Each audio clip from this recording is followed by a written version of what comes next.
Good morning and happy Tuesday. Have you missed me? You can tell I got some sun out in LA watching Katie skate.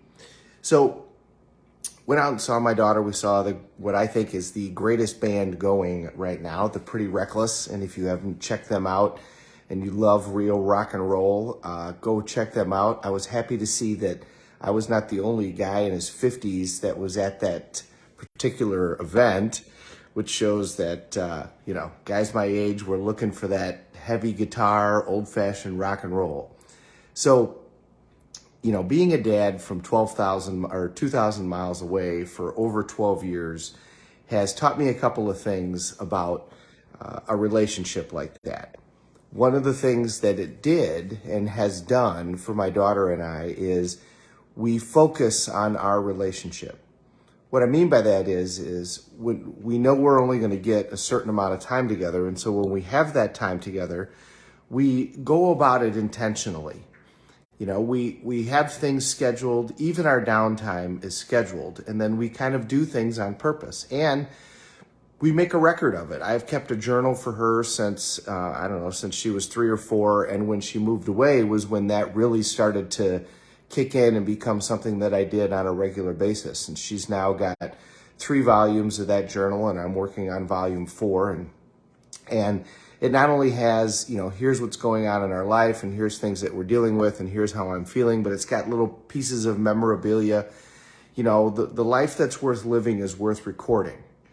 Hugh Hefner started doing kind of a scrapbook. He called it the archives early on in his career. And he said that what that did is it made it so that if he hadn't done anything important in a period of time, all of a sudden he said, well, I got to go do something because I got to put something in this book.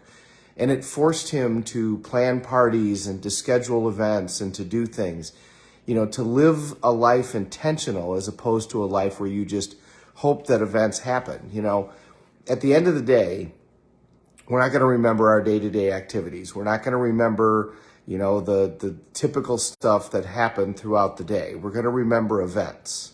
If you look back at the last, if you have 30 years to look back on or 50 years to look back on, you're not going to remember the 29 days in a row that you got up and had coffee and went to work or watched football or whatever. You're going to remember events. You're going to remember things that happened that stuck into your head because they were significant in some way, which means that they had emotion. 9/11 shows us what happens when there's emotion attached to a memory, because we can all tell each other where we were when we heard about that event because there's so much emotion. We can also do that with positive emotion. So if you live the intentioned life, then you schedule things with the people that you care about the most.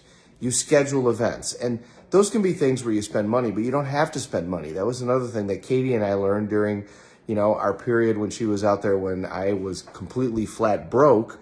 We still figured out ways to have fun and schedule events with things that were completely free. That's how she ended up in Santa Monica, California, because we'd go to the pier.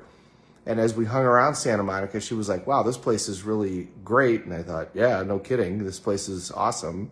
And so that's why she ended up with that as her home. So if you want to build memories, you got to do it intentionally. You can hang out and hope that things happen periodically, or you can schedule them. And for the people that we care about the most, we should schedule them. And like I said, it doesn't have to be something that costs a ton of money, but it does take some effort. So with your significant other, have a date night and do something on the date night. Don't just go, oh, what are we going to do? Are we going to watch TV and order a pizza? Schedule something for that date night. Schedule a dinner, make a dinner, have some sort of idea, have a game, have something that you're going to do. Go to someplace different. Go to someplace that the significant other would want to go to. Go to someplace that you would never go to. Go to a museum, go to a book reading, go to whatever.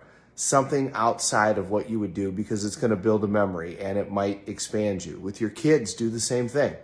Try to pick something that's intentional just for them, but specific to them, especially if you have more than one.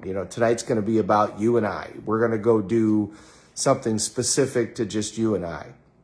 When Katie was really young, we had this thing called, Indian princesses, which they don't have anymore, and obviously it wasn't socially appropriate, but it didn't matter that what it was called. What was cool about it was time just scheduled for the dad and the daughter, and we had a plan. We would talk about what we did, so you had to kind of like think about, okay, we better go do something together because we're going to have to tell these other people something that we did. And then we would do a craft. We would do some sort of a project, which, those projects that Katie and I did are still all over this house. And they're memories of that time that we spent that time together. So live the life that's intentioned and schedule events so that you can build memories of things that down the road you're going to look back and say, I remember when we did this and I remember when we did that.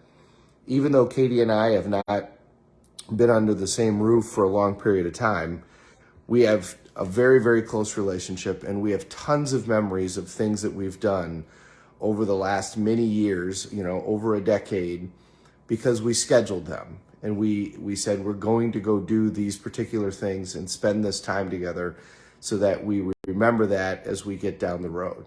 So do the same thing with the people that you care about. Schedule that time, go through a little bit of effort, and build memories. Have a great day, everybody. Enjoy your Tuesday. Good to see you all again. I missed you, but thanks for watching. Let's take care of each other. We're all in this together.